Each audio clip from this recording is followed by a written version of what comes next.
I'm 41 now. A woman who looks in the mirror and sees both strength and weariness. 2 months ago, I finally filed for divorce. It wasn't dramatic, just a quiet realization that I had been alone in my marriage for far too long.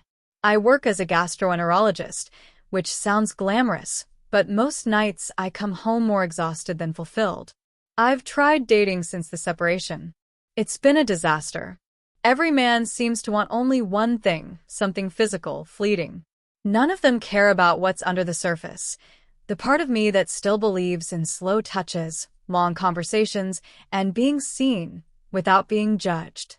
There's only one man in my life who looks at me like I'm more than just a body or a role.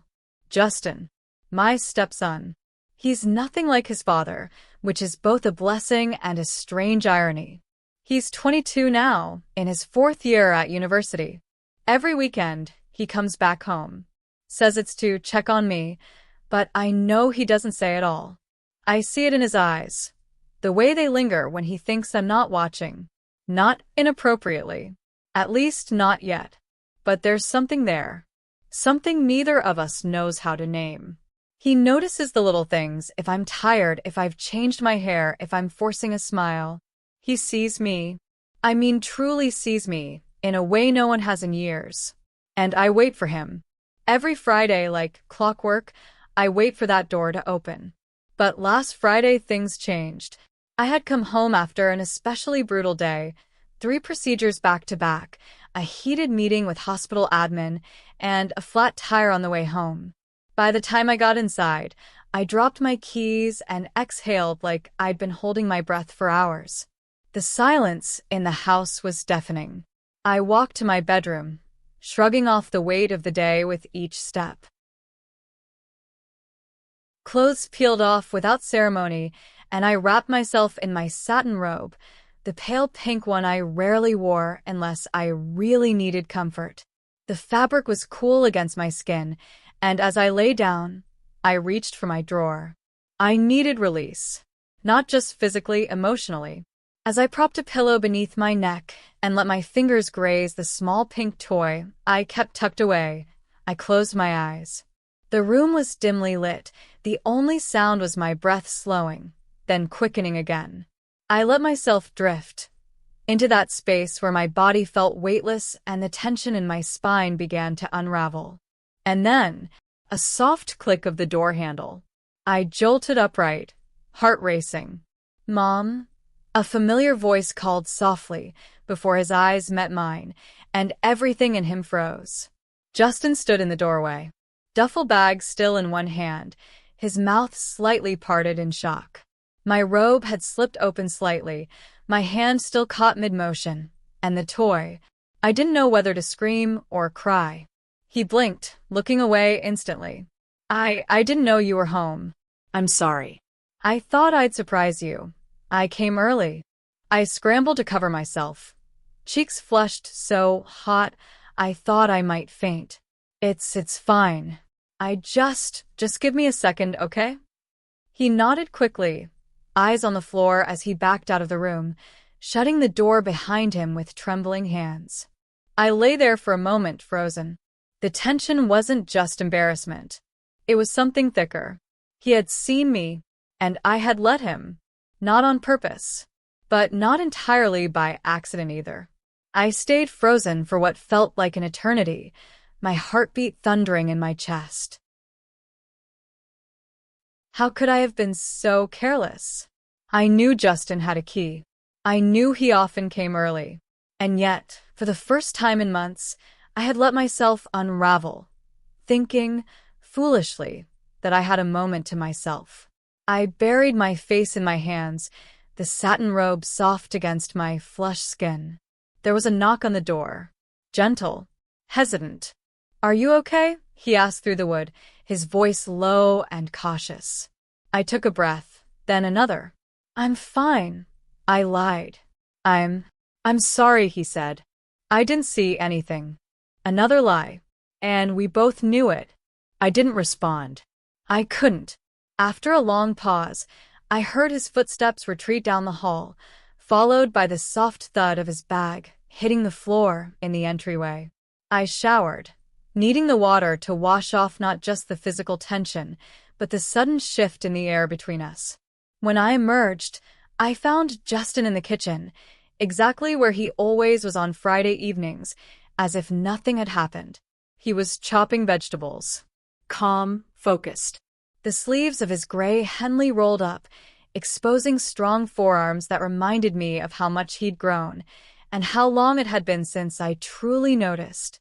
"Hey," I said softly, wrapping my arms around myself. He looked up, his eyes flicking to mine with an unreadable expression. "Hey." We stood in silence for a beat too long. I should have knocked," he said. "It's okay," I said quickly, trying to force a smile.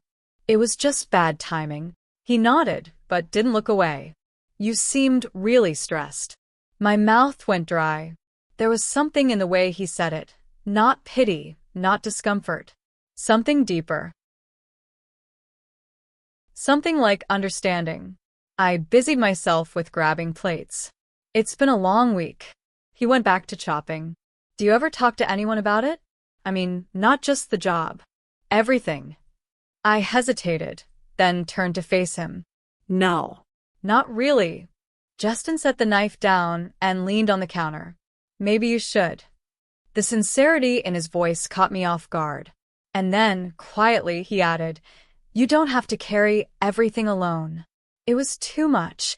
The kindness in his eyes, the unspoken truth hanging between us, the residual echo of what he'd walked in on. "Justin," I began, my voice fragile. But he stepped back. "I'm sorry. That was too much." "No," I said quickly. "It's just complicated." He nodded again, but this time, he didn't hide the look in his eyes, that quiet, burning question. The one that had been building between us for months, maybe years. He reached into the cupboard and pulled out 2 wine glasses. "Dinner first," he offered, his voice lighter now. "Then we talk." I smiled, despite everything. "Deal." Later that evening, we sat on the couch, red wine in our glasses, the soft hum of old jazz playing low from the speakers. A small fire flickered in the hearth, something I lit more for company than warmth. Justin leaned back, his fingers swirling the wine slowly. "I still remember the first time I met you," he said suddenly. "I was 16. You were standing in the kitchen in that black sweater, hair up, giving my dad hell for being late." I laughed, surprised. "I don't remember that." "I do," he said, glancing over. "You looked sharp.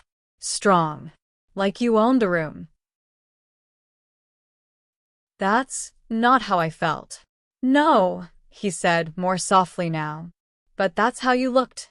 And over time, I realized it wasn't just the room you owned." I turned to him, my throat tightening. He didn't move closer. He didn't need to. The silence between us did all the talking. He reached for his glass, took a slow sip, and stared into the fire. "Can I ask you something?" I nodded, unsure what was coming. "That night," he said carefully, "did you want to be seen?" I froze. The question wasn't judgmental. It wasn't cruel. It was honest. I set my glass down on the coffee table and met his gaze. "I don't know," I whispered. "But maybe I didn't care if I was." We sat there, suspended in that quiet. No movement. Just breath, firelight, and the acknowledgement that everything between us had changed. And neither of us could pretend otherwise. The fire crackled softly between us. Justin's question hung in the air like smoke, curling, suffocating, impossible to ignore. "Do you like me? Do I remind you of my worthless father?" His voice wasn't angry. It wasn't even bitter. It was quieter than that, a confession dressed as a question. I stared at him, unsure what part to answer first. My heart twisted. He was looking at me the way he always did, fully, openly, as though he saw straight through my skin and into everything I was afraid to admit, even to myself. I swallowed hard. "Don't ever say that about yourself." "Why not?" he said, his voice low but steady. "He left you empty." I saw it. I grew up watching him ignore everything that mattered, including you. I looked down, letting my fingers trace the edge of my wine glass. That's not your fault. I know. He leaned forward, his elbows resting on his knees now, face closer to mine, voice softer. But I don't want to be him. I don't want to remind you of him. You don't, I said. And when he didn't respond, I added more firmly, Justin, you never have. He let out a breath, shaky, relieved, and looked back at the fire. I think that's why I've been scared to say anything, he murmured. Because you look at me sometimes like I mean something. And it makes me wonder if you hate yourself for that. I froze. Every wall I'd built, every excuse I'd made, they all crumbled at once under the weight of that one sentence. I stood up, suddenly overwhelmed, walking to the window to hide the tremble in my hands. The night outside was still, the reflection of the room shimmering faintly in the glass. I don't hate myself, I said quietly. But I do wonder what people would say if they knew what I've been feeling. Justin didn't move from the couch. I'm not people, he said. I'm just me. I turned slowly, my breath catching at the sight of him sitting there, his hands folded, his eyes lit with that quiet ache I'd seen for months now. I don't know when it started, I admitted. Maybe after the divorce. Maybe before. I stopped feeling like someone's wife. Then I stopped feeling like someone's mother. And the only time I felt seen was when you walked into the room. He didn't speak. He just watched me, his silence full of understanding, not judgment. I know it's wrong to need someone like this, I said, my voice breaking. But I do. And it terrifies me. Justin stood, but not abruptly. Slowly, gently, like he didn't want to scare me back behind the walls I'd spent so long hiding behind. You're not wrong to want to be loved, he said. You're not wrong for being human. We stood there, just a few feet apart now, but it felt like the entire room had shrunk around us. He stepped closer, his voice barely a whisper. You see me, don't you? My lips parted, but no words came out. He took one more step. Now we were just inches apart. I could smell the faint scent of cedar still clinging to his collar from the firewood, feel the heat of his skin. Because I see you, he added. Not just the strong doctor. Not just the woman holding everything together. I see the part of you that cries in silence. The part that aches. The part that doesn't want to be alone anymore. I should have stopped him. I should have reminded him of boundaries, of roles, of everything we weren't supposed to feel. But instead, I reached up and brushed a strand of hair away from his eyes. My fingers lingered, longer than they should have. He closed his eyes at the touch. Just for a second. When he opened them again, I saw it. The same emotion I had buried inside me. Longing. Fear. And something else. Hope. He didn't move. Neither did I. We stood in the quiet half-glow of the firelight, barely inches apart, breathing the same air, and yet I felt like we were standing on a precipice. Not one we stumbled onto, but one we had been quietly circling for months. Why do I feel safer with you? I whispered. Than I ever did with your father? Justin's breath caught. Maybe because I see you. The real you. Not just the role you're supposed to play. I nodded slowly, my fingers still near his face. I hadn't pulled them away. He raised his hand and touched mine gently, not taking it, just resting his palm there, warm and still. For a long moment, neither of us blinked. I don't want to ruin this, I said. You won't. I shook my head. You don't know that. He let a small, bittersweet smile slip across his lips. I know I've spent years pretending I didn't want to be this close to you. And I've spent months waiting for a moment like this, just to prove to you that whatever we feel, it isn't wrong. It's real. The lump in my throat rose again, but this time not from fear. I should have gone upstairs, I said, smiling weakly. Right after dinner. Pretended nothing happened. But you didn't. No. I didn't. And then it was quiet again. A long, pulsing stillness where the whole house seemed to hold its breath. Finally, I turned toward the couch. Sit with me? He followed without a word. We sat down side by side, not touching, both of us staring at the fire as if it could burn away the confusion inside us. I've missed this, I said softly.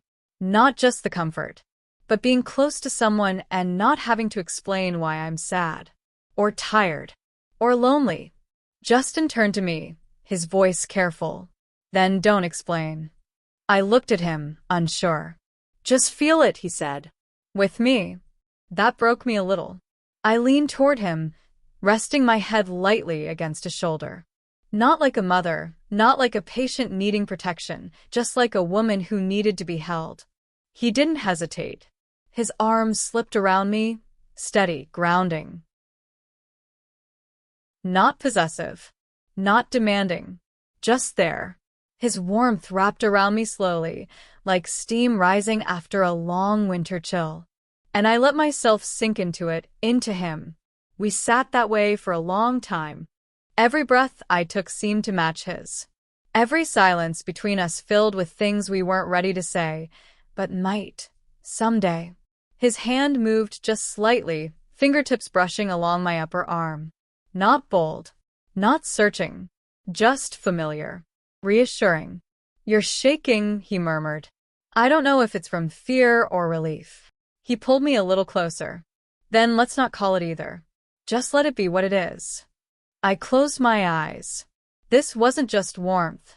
It wasn't just affection. It was something we had both built without words, from glances and long dinners, from quiet care and everything we didn't say for years. And now it was here, between us. Real. Quiet. Alive. Justin. Yeah. Will you stay tonight? I felt him pause, not from surprise, but from the weight of the moment. I wasn't planning on going anywhere, he said softly. I turned to him then, really turned, until I could see the firelight dancing in his eyes. My fingers traced his jaw lightly, like I was memorizing him, not as a child, not as someone's son, but as the man who had stayed when everyone else had walked away. He leaned forward, just slightly, his forehead resting against mine. Not a kiss. Not yet. Just breath, closeness, and the kind of intimacy that didn't need to be named. Not tonight. Not yet. But it was there. I don't know how long we stayed like that, forehead to forehead, lost in a closeness neither of us dared define.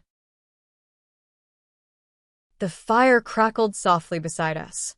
The wine sat forgotten on the table, and the rest of the world didn't exist. Just the sound of his breathing and mine. Justin's eyes were closed now, his brows slightly drawn, not in worry, but in something like restraint. I could feel it radiating from him. He was holding something back. Something strong. I brushed my fingers lightly along the side of his face, just beneath his eye. His breath hitched. You feel everything so deeply, I whispered. So do you, he replied, barely louder than a breath. A beat passed. Then, quietly, that's why I notice you, even when you try to disappear. I didn't realize my hands had drifted to his chest until he reached up and covered them with his. His skin was warm, solid, real. You always looked at me like I was yours to protect, I said, even when you were just a boy. He smiled faintly. You always looked at me like I was more than what I was allowed to be. That made my throat tighten. He opened his eyes then, slow, intentional, and looked at me with something deeper than desire. Something quieter, more dangerous. Yearning. I felt it pulse through the space between us, drawing my body closer to his like a tide. It wasn't planned. It wasn't even a decision. Our lips almost touched. Almost. But he stopped. He pulled back just enough to look at me, to give me a chance to say no, to break whatever spell we'd slipped under. I didn't. I reached up and traced his lower lip with my thumb. His jaw clenched just slightly at the contact. Then I whispered, Don't ask me if I'm sure. He didn't. He leaned in again, slower this time, and I met him halfway. The kiss, if you could call it that, wasn't rushed. It wasn't fiery or desperate. It was tender, exploratory, careful, like we were touching something sacred, something that had been waiting far too long to be known. His hands didn't roam. They stayed at my waist, firm and warm, anchoring me. My fingers curled into the collar of his shirt. The moment deepened. His mouth moved against mine with a reverence that made my skin tingle, like he wasn't just kissing me, but listening to the shape of my silence. Understanding it. Answering it. I pulled back first, not because I wanted to, but because I had to breathe. He rested his forehead against mine again, eyes closed, his thumb brushing softly along my hip. "Are you okay?" he murmured. I nodded. "Do you want me to stop?" I shook my head, slow and certain. He kissed the edge of my jaw, just once, and pulled me close again, not with urgency, but with something far deeper. Safety, desire, devotion. We didn't speak for a long while after that. Words felt too small for the storm we'd just stepped into. He didn't try to push the moment further, and I didn't want it to end. I curled up beside him on the couch, my head resting in the crook of his shoulder, his arm wrapped around me in a way that made me feel chosen, wanted, finally seen. He kissed the top of my head, barely a whisper of contact, and whispered, "Whatever this is, I'm not letting it be a mistake." I closed my eyes. Neither was I.